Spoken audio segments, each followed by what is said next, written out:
Have you ever admired the beauty of things that you couldn't see? You know, like gravity or air when you can't breathe. Or the barriers unreached through the fears that will weave inside the feelings that won't cease. Or promises unfulfilled. Kind of like the space between you and a stranger. Just say hello and break the nomenclature of social ills. But you know what, I can't pretend like I've been faithful. I've been late too. Meetings agreeing, leaving my yeses checked, but delivered no's. So Lord knows that I haven't been the most faithful. I just been a fool with faith. Because at the times when I didn't lose it, it was often misplaced. You see, I trust this ground won't fall before I finish this speech. Much like Peter trusted the waters that he walked on wouldn't part beneath his feet.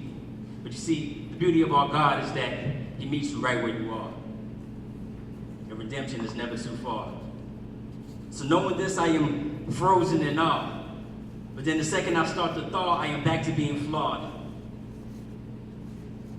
And only capitalizing the God that brings me capital, so my job is on a pedestal, and should I ever lose it, I lose it.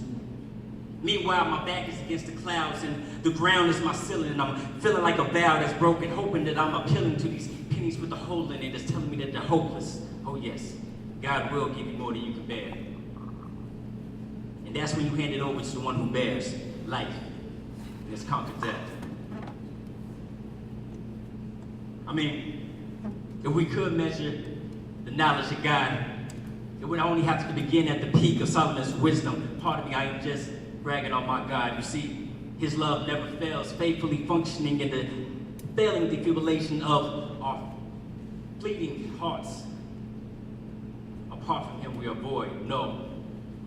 And though there are many positions we might hold, the most greatest one we will ever see and most dangerous is a position of freedom. That's why we fight forward and fight to keep it. Physically, knowing that the victory is already won spiritually.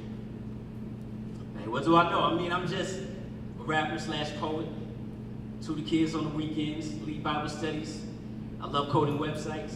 Soon to be father to my daughter Zara. And yes, that's Zara with a Z, like Sarah with an S. Wife to Abraham, who bared Isaac at the age of 90, back when nobody said that it could be done.